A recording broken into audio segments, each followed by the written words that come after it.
At the end of last week, I started this topic off, so now, after a bit of a delay, we're here to finally finish it. Basically, the topic of these two videos is to go through every NBA team, picking out the one player that either should be or is most likely to be traded away at some point this season. No team is perfectly constructed, there are always things teams need to improve upon themselves, and making trades can be a very useful way to do so. The kind of roles players are in, how they are producing, and whether or not they fit into the scheme of the team they're on are all being taken into account for this topic and who gets chosen. In the video from a few days ago, we went through the teams in the Eastern Conference, so be sure to go check that one out after you watch this one, but now, we will be going through the teams in the Eastern Conference for today's video. Before we start though, it turns out about 49% of you watching right now aren't even subscribed to the channel, so please, if you enjoy the content, consider hitting the subscribe button, as not only does it help out a ton, but I'd also very much appreciate it. Now with that being said, let's begin.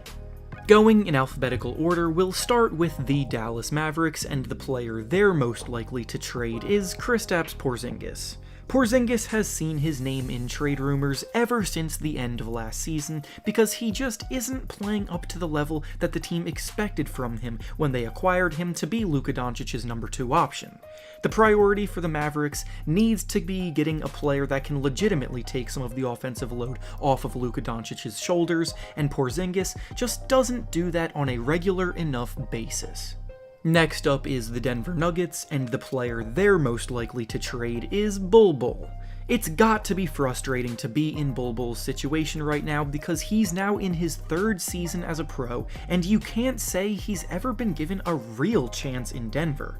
Besides a rare game or two here and there, he's practically only played garbage time minutes in his career, and while I realize the Nuggets are a team focused on the present, he has a ton of potential to try to tap into if given the opportunity.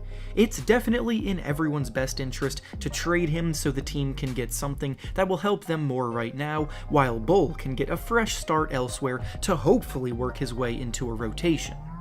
Up next is the Golden State Warriors, and the player most likely to be traded here is Andrew Wiggins. When Wiggins was first acquired by the Warriors, the assumption was that they got him to use him as trade bait later down the line, and although no trades have come yet, it certainly isn't for a lack of trying.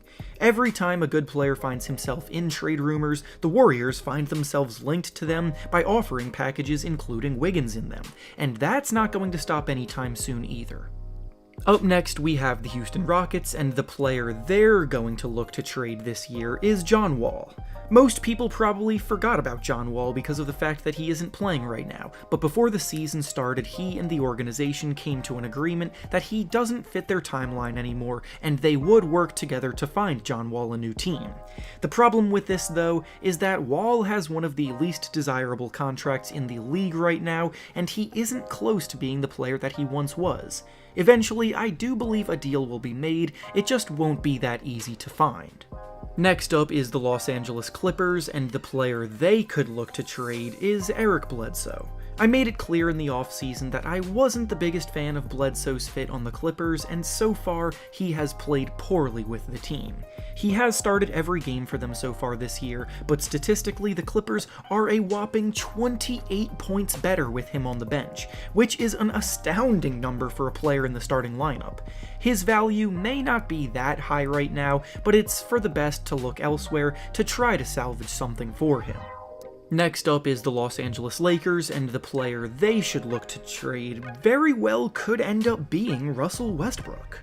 This is going to sound controversial, but it hasn't taken very long to realize how questionable his fit on this Lakers team is. He still can't knock down threes, shooting 27% from deep, his turnovers and erratic play have cost the team a few games in crunch time already, and his playstyle just doesn't mesh very well alongside LeBron James.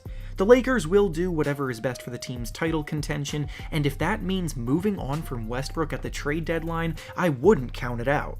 Next up is the Memphis Grizzlies, and the player they're most likely to trade is Kyle Anderson. Anderson's under control, smart play style while providing a balanced bit of shooting and playmaking from a reserved role is valuable to have in a rotation, but this season he has seen his role decrease with the Grizzlies to being moved to the bench.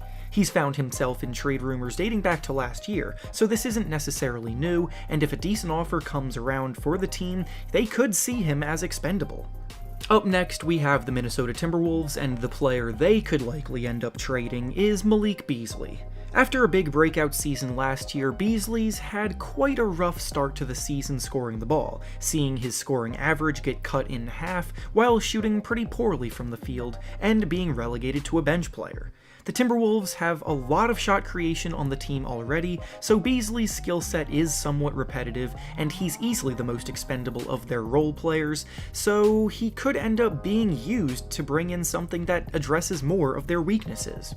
Up next is the New Orleans Pelicans, and the player that very well may end up getting traded here is Jackson Hayes. Hayes was seen as a potential breakout candidate this season with the team, but instead, he's playing fewer minutes per game than he ever has in his career, and has been passed on the depth chart by Herb Jones.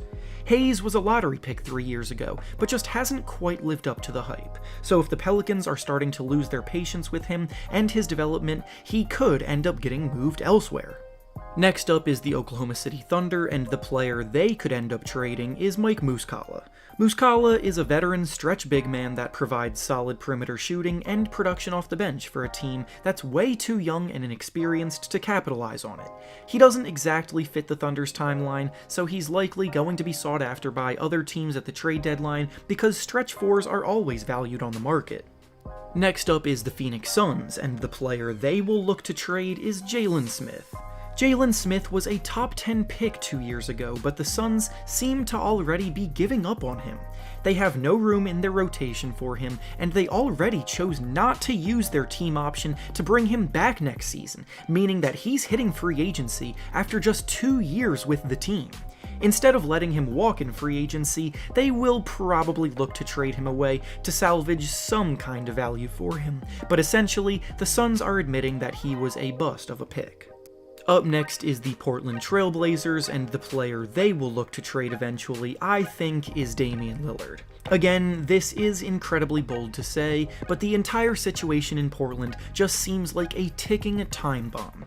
The Blazers are once again mediocre at best, Lillard's patience is clearly running thin with the organization, and with the impending situation regarding general manager Neil Olshade that just broke out in the news recently, it's all becoming a train wreck quickly, so Dame's trade request feels imminent. Next up is the Sacramento Kings, and the player they're most likely to trade is Marvin Bagley. Bagley is in the same camp as Jalen Smith, where the Kings are not even playing him at all, but for him, he's obviously talented enough to get minutes somewhere. He was the number 2 pick in the 2018 NBA draft, and has had decent production when he's been healthy, so if the Kings don't want him anymore, someone will. Next up is the San Antonio Spurs, and the player they're likely going to trade this year is Thaddeus Young. Thad Young is an ideal jack-of-all-trades forward that gives you a little bit of everything out on the court, and he's absolutely going to be sought after by winning teams as the trade deadline approaches, because the Spurs right now are more focused on rebuilding. And finally, the last team in the West is the Utah Jazz, and the player they're most likely going to look to trade this season is Eric Paschall. The Jazz aren't really a team with a glaring choice, so this one was tough, but with Paschall struggling to start the year and Rudy Gay eventually coming back once he gets healthy, he may end up being the odd man out in their rotation for them. Now, before we finish, I want to thank MyBookie for sponsoring this video. Seeing as we're all sports fans here, MyBookie is an online sportsbook ready to offer you their newest promotion called NBA Lock of the Season. What is a lock? Well, quite simply, it's a bet you can't lose. And the premise of this promotion is that for certain games throughout the year, they are offering a deal where, as long as either NBA team scores in the game, you win, and no NBA team has ever gone scoreless, which is what makes this deal a quote-unquote lock. This is one of many deals offered throughout the year, so if it sounds intriguing to you, then head over to mybookie.ag using the link down in the description and use promo code HOOPSREFERENCE to get in on the action. And with that being said, that's all I have for you today. Make sure to like the video, subscribe to the channel, and comment down below who you think will be traded from these teams. Thanks for watching, and I'll see you all next time.